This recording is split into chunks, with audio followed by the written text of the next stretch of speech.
சங்கீதம் 111 இரண்டாவது வசனம். கர்த்தரின் செய்கைகள் பெரியவைகளும் அவைகளில் பிரியப்படுகிற எல்லாராலும் ஆராயப்படுகிறவைகளுமாய் இருக்கிறது. கர்த்தரின் செய்கைகள் பெரியவைகளும் அவைகளில் பிரியப்படுகிற எல்லாராலும் ஆராயப்படுகிறவைகளுமாய் இருக்கிறது. கர்த்தருடைய செய்கைகள் மூலமாக அவர் மகிமைப்பட விரும்புகிறார். அடுத்தது அவருடைய நீதி அது வெளியரங்கமாகிறது அல்லது நீதியை குறிச்சதான காரியம் வெளிப்படுகிறது என்று சொல்லி நாம் இந்த வசனத்தில் பார்க்கிறோம். மூன்றாவது வசனம் கடைசி பகுதி, அவருடைய நீதி என்றென்றைக்கும் நிற்கும் அப்படி என்று சொல்லப்பட்டு இருக்கிறது. அப்படி என்று சொன்னால் அவர் தம்முடைய செயல்கள் மூலமாக தன்னுடைய நீதியை அவர் வெளிப்படுத்தி கொண்டே இருக்கிறார் என்று சொல்லி நான் அறிந்து கொள்ள வேண்டும். வெளிப்படுத்தல் 15ஆம் அதிகாரத்தில் 4வது வசனத்தில் இப்படியாய் வாசிக்கிறோம். கர்த்தாவே, யார் உமக்கு பயப்படாமலும் உமது நாமத்தை மகிமைப்படுத்தாமலும் இருக்கலாம்? கர்த்தாவே, யார் உமக்கு பயப்படாமலும் உமது நாமத்தை மகிமைப்படுத்தாமலும் இருக்கலாம்? அப்படி என்று சொன்னால் ஒருவர் கூட இல்ல ஆண்டவரே. எல்லாரும் உமக்கு பயப்படவும் உம்முடைய நாமத்தை மகிமைப்படுத்துறதற்கும் நீர் பாத்திரராய் இருக்கிறீர் என்று சொல்லி அந்த வசனம் சொல்லுகிறது.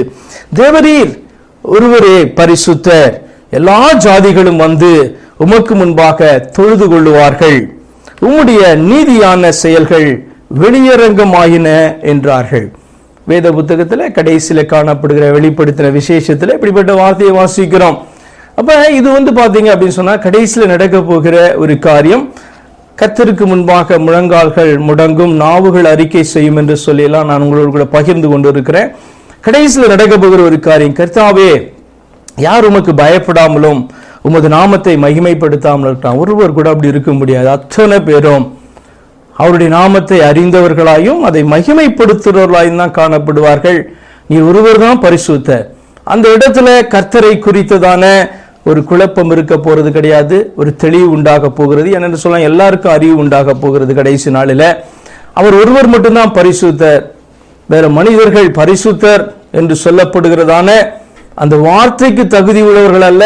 ஆண்டவர் பரிசுத்தத்துக்காய் அழைத்திருக்கிறபடினாலே, அவருடைய பரிசுத்தத்தை அவர் நம்மோடு கூட பங்கிடுகிறபடினாலே, அதாவது அவருடைய பரிசுத்தத்திற்கு பாத்திரவான்களாக நம்மளை அவர் தன்னோடு கூட இணைக்கிறபடினால் நாம் அந்த பரிசுத்தத்திற்கு பங்குள்ளவர்களாக நாம் மாறுகிறோம் என்று சொல்லி வேதத்தில் வாசிக்கிற வண்ணமே அவருடைய பரிசுத்தத்துக்கு பங்குள்ளவர்களாக நாம் மாறப்போகிறோம். ஒழிய பரிசுத்தர் என்று சொன்னால் அவர் மட்டும்தான். கர்த்தருடைய நாமம் இன்னது அன்னது என்று சொல்லி இப்ப காணப்படுகிறதான அந்த சூழ்நிலைகள் அந்த நாளில் காணப்பட போகிறது இல்ல. கர்த்தாவே, யார் உமக்கு பயப்படத்தக்கவர் அவர் மட்டுமே. அவருடைய நாமத்தை மகிமைப்படுத்தாம அந்த நாளில் ஒருவரால் கூட இருக்க முடியாது. அதுதான் அந்த வசனம், முழங்கால்கள் முடங்கும், நாவு அறிக்கை செய்யும் என்று சொல்லி அப்போஸ்தலர்ல சொல்லப்பட்டிருக்கிற வார்த்தையினுடைய அர்த்தம் அதுதான். தேவரீர் ஒருவரே பரிசுத்தர், எல்லா சாதிகளும் அத்தனை பேரும் ரட்சிக்கப்பட்டவர்களா இருந்தாலும் ரட்சிக்கப்படாதவர்களா இருந்தாலும் சரி, அதை காக்கப்பட போகிறவர்களா இருந்தாலும் அழிக்கப்பட போகிறவர்களா இருந்தாலும் அவருடைய சிங்காசனத்துக்கு முன்பாக அவர்கள் வந்து நிற்கும் பொழுது அவரை மகிமைப்படுத்தியே ஆக வேண்டும், அவரை துதித்தே ஆக வேண்டும். உம்முடைய நீதியான செயல்கள் வெளியரங்கமாயின. அந்த நாளில அவருடைய நீதியான செயல்கள் வெளியரங்கமா எல்லாருக்கும் தெரிய போகிறது. ஆனா இந்த நாளில ஆண்டவர் நம்மளையே ஆராய்ந்து பார்க்க சொல்லுகிறார். பிரியப்படுகிறவர்கள் அவருடைய செய்கைகளை ஆராய்ந்து பார்ப்பார்கள் என்று சொன்னால், அவருடைய செய்கைகளை நாம் ஆராய்ந்து பார்க்கும் பொழுது கர்த்தருடைய நீதி அதிலே காணப்படுகிறதை நாம் உணர்ந்து அவரை மகிமைப்படுத்துவோம். இது ஆண்டவருக்கு மகிமை கொண்டு வருகிற காரியம், ஆண்டவருக்கு மகத்துவத்தை கொண்டு வருகிற காரியம். என்னுடைய வாழ்க்கையில அவர் செய்கிற எந்த காரியமா இருந்தால், இந்த உலகத்தில் அவர் செய்கிற எந்த செய்கைகளா இருந்தாலும் அது மகிமையும் மகத்துவத்தையும் அவருக்கு கொண்டு வருகிறது. அவருடைய நீதி அதுல வெளியே தெரிய ஆரம்பிக்கிறது என்று சொல்லி இந்த நாட்களில உணர்ந்து கொள்ள வேண்டும் என்று சொல்லி தான் வெளிப்படுத்தல இருக்க அந்த வசனத்தை நான் எடுத்து காண்பிச்சேன். அந்த நாளில் அல்ல, அந்த நாளில் எல்லாருக்கும் தெரிய போது.